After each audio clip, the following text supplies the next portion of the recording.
Aujourd'hui, je vous propose dans cette vidéo de faire un tour d'horizon de certaines erreurs à ne pas commettre et de pièges à éviter quand on souhaite avoir un poulailler et élever des poules dans son jardin, et notamment en ville.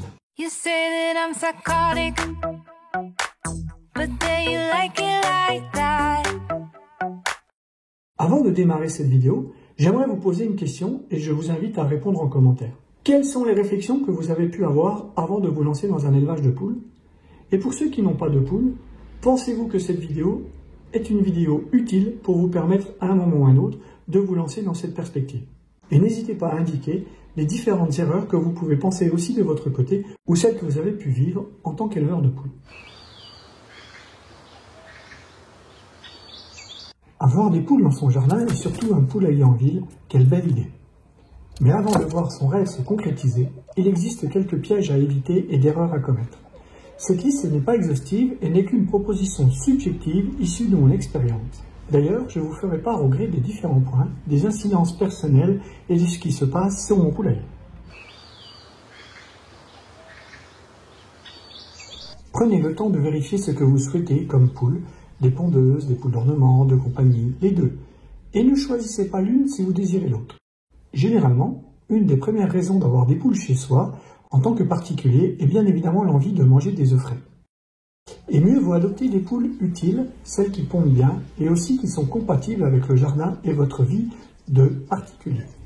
Si vous optez pour des poules pondeuses, reconnues pour leur capacité de ponte, portez votre choix sur des races comme la poule rousse ou la fermière, la Sussex, la Harco, la Marran, qui pond des œufs chocolat. Ou des poules locales issues de votre région et adaptées à votre climat, la Counue du Forez, la Gatinaise ou la Géline de Touraine. Vous pouvez aussi faire le choix des petites races de pondeuses comme l'Orpington et la Pékin ou autrement appelée la Bantam de Pékin. Et souhaitez-vous n'avoir que des poules ou aussi un coq? Ce qui n'aura pas du tout la même incidence, notamment avec votre voisinage, je vous en parle juste en point numéro 2.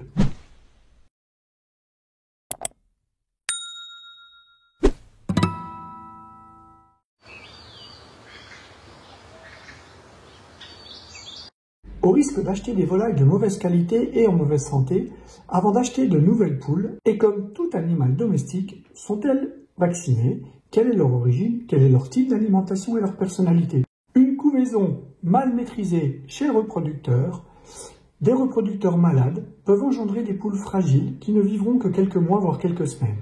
Alors, pour éviter de trop grandes déceptions, prenez le temps de bien choisir l'endroit où vous vous les procurez. Pour ma part, les poules de notre poulailler sont toutes issues d'une association locale. Nous savons ainsi d'où viennent nos poules et comment elles sont suivies. Sur le principe, la loi est claire. En indiquant dans l'article L215-1 du Code rural et de la pêche maritime que n'importe qui peut élever des poules dans son jardin et y installer un poulailler. Les poules ou autres animaux de basse-cour, qu'elles soient destinées à la consommation d'œufs, de chair ou d'ornements, sont considérées par la loi comme des animaux de compagnie dans un cadre familial, et ce jusqu'au nombre de 50. Au-delà, vous devenez professionnel et donc éleveur. Attention également à penser à votre terrain et à votre proximité avec votre voisinage, car les nuisances sonores, les odeurs et le manque d'hygiène, nous en parlerons dans le point suivant, pourraient trop incommoder votre voisinage et se transformer en conflit. Pensez par prudence en zone urbaine, semi-urbaine ou même à la campagne, avant l'achat d'un poulailler et l'adoption de poules, d'interroger la mairie de son lieu de résidence pour connaître sa position actuelle sur l'élevage de basse-cour. Elle vous communiquera entre autres tout arrêté communal, préfectoral en vigueur et les éventuelles restrictions existantes locales.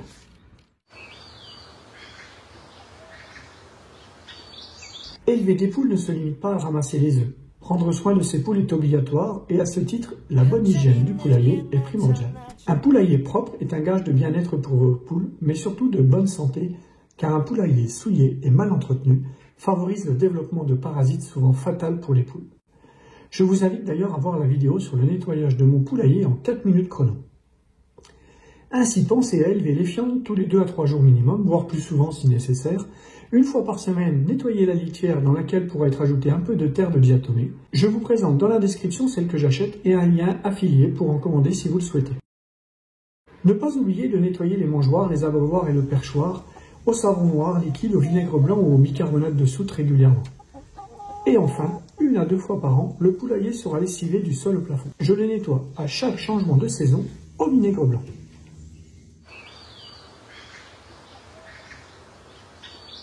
Réfléchir à votre nombre de poules souhaitées devrait permettre d'anticiper le poulailler nécessaire, sachant qu'il est préconisé 0,5 m² par poule, voire plus.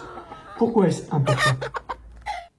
Parce que dans un poulailler plus petit, vos poules pourraient ne pas être à l'aise et pourraient entraîner du stress, cause de piquage ou éventuellement d'arrêt de ponte. De notre côté, notre poule naine de bantam ou pékinoise s'est arrêtée de pondre à l'arrivée de nos 2 poules de marron. Aujourd'hui, elles s'entendent très bien, mais je vais devoir très rapidement agrandir le poulailler pour leur autoriser un meilleur confort. Et d'ailleurs, ma poule n'a toujours pas repris la ponte. Gardez aussi à l'esprit que plus vos poules auront d'espace et moins elles risqueront d'être territoriales et de s'attaquer les unes aux autres pour occuper l'espace disponible. Une poule a besoin d'exploration, d'aventure, de découverte et surtout de se dégourdir les pattes et de picorer. Il lui faut donc un enclos digne de son nom et un terrain de jeu enherbé dans lequel elle pourra jouer à la poule.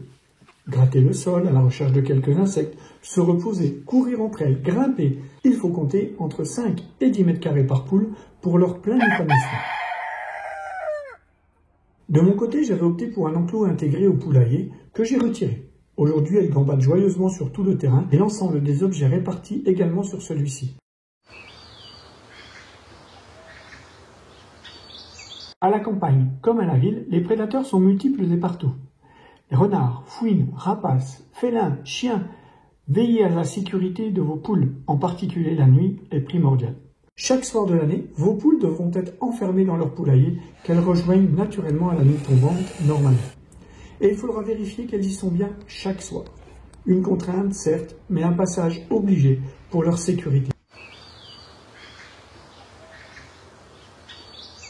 Une poule est omnivore. Ça veut dire qu'elle mange aussi bien des aliments d'origine végétale, comme les graines, l'herbe, les céréales, que des aliments d'origine animale, source de protéines, comme les insectes, les escargots, les vers de terre ou autres larves. Elle ne se nourrit donc pas uniquement de déchets de table ou d'épluchures ou d'herbes. Plus son alimentation est variée, équilibrée et riche en vitamines, minéraux et oligo-éléments, plus elle sera en bonne santé et plus elle sera apte à pondre correctement et surtout régulièrement.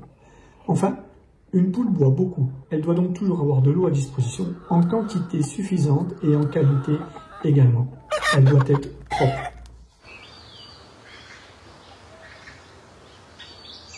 N'ayant pas de dents, les poules utilisent donc une autre technique pour broyer leurs aliments. En effet, elles avalent des petites pierres. Oui, des pierres, stockées dans leur gisier. Le rôle de ces pierres est d'aider à broyer les aliments sous la contraction de cet organe.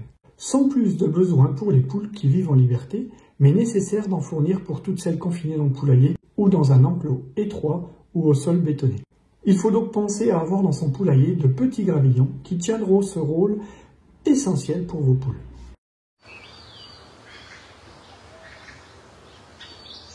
Une mangeoire mal conçue est une mangeoire qui donne l'opportunité à vos poules d'en mettre partout. Les poules picorent la nourriture à la recherche des graines les plus savoureuses et laissent de côté les moins appétissantes. Elles en diffusent partout. Outre le côté gaspillage, la nourriture des poules laissée sur le sol peut attirer toutes sortes de nuisibles comme les rats, les souris ou les oiseaux sauvages, au risque d'apporter avec eux des poux, des acariens ou d'autres maladies. Et les faire partir sera synonyme de temps et d'énergie, parfois sans résultat.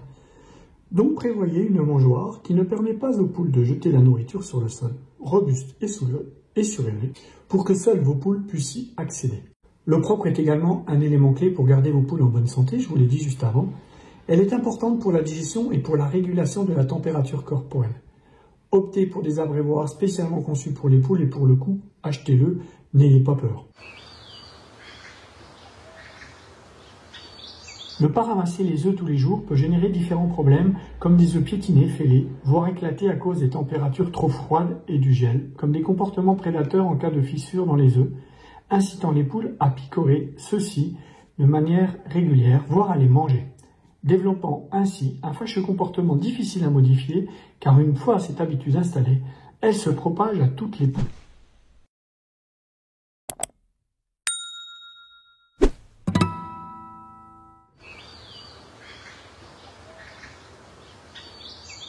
Les poules, lorsqu'elles sont comblées et joyeuses, grattent la terre tout en caquetant un peu partout. On ne peut pas vraiment leur interdire de le faire et, malheureusement, les dégâts s'en suivent. Car oui, les poules grattent et détruisent souvent, et si vous tenez à vos beaux massifs, même paillés, ou à votre potager fraîchement planté, ne lâchez pas vos poules. Mais ne pas leur autoriser l'accès à votre potager ou jardin est pour ma part en tout cas une erreur. Avec leur propension, malgré tout, à gratter le sol, elles vont non seulement vous débarrasser des adventices, des insectes nuisibles et larves, mais elles vont aussi aérer la terre. Mieux encore, si vous avez un verger, les larves du carpocaps du pommier et du banana du noisetier hivernent dans le sol au pied de vos fruitiers. Elles vont littéralement en hiver nettoyer votre terrain de ces larves et d'année en année réduire considérablement, voire éradiquer ces nuisibles. N'oubliez pas non plus le supplément de liberté et de bonheur que vous offrez ainsi à vos joyeux gallinacés. Et une poule heureuse est une poule qui pond.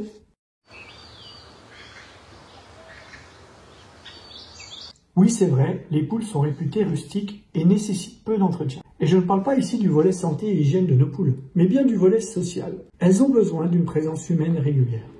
Si vous le pouvez, consacrez-leur 15 minutes par jour. Elles vous le rendront avec joie et sans aucun calcul comme tout animal. N'oubliez pas, en cas d'absence, à demander à quelqu'un de votre entourage ou autre de jouer ce rôle fondamental là également. Avoir des poules, c'est espérer des économies en œufs et en réduction de déchets. Mais adopter des poules sans réfléchir aux frais générés par cette adoption est aussi une erreur. Entre la nourriture, l'achat d'un poulailler, la paille, les ustensiles, les vermifuges et autres frais vétérinaires de lutte contre les parasites et maladies, une poule a un coût. Et ne pas penser à ce coût au départ serait une erreur.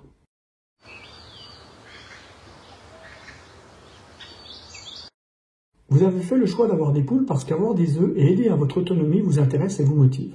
Certains peuvent vous préconiser d'utiliser une lumière artificielle pour inciter les poules à pondre plus, et notamment en hiver. Car, en cette période, les jours raccourcissent et moins de lumière au quotidien influe sur la ponte. Il est préconisé 6 à 8 heures de lumière par jour. Mais attention, car dans cette course à l'œuf, devons-nous réellement aller jusqu'à élever nos poules comme un élevage en batterie? D'autant plus qu'il est reconnu aujourd'hui que la lumière artificielle stresse les poules, les déphase au niveau du temps et finalement a un retentissement sur leur santé. La nature est bien faite et laisser à nos poules la possibilité de faire des pauses de ponte naturellement, c'est s'engager à respecter notre animal et notre volonté de respecter le monde tel qu'il doit être. Coucou les poulettes! Je viens de vous présenter 15 erreurs à éviter quand on a un poulailler et notamment quand on a un poulailler en ville. Ces erreurs ne sont pas exhaustives comme je vous l'ai dit en introduction, mais correspondent à une réalité et notamment à une de mes réalités et des réflexions que j'ai pu avoir avant de me lancer dans l'élevage de poules.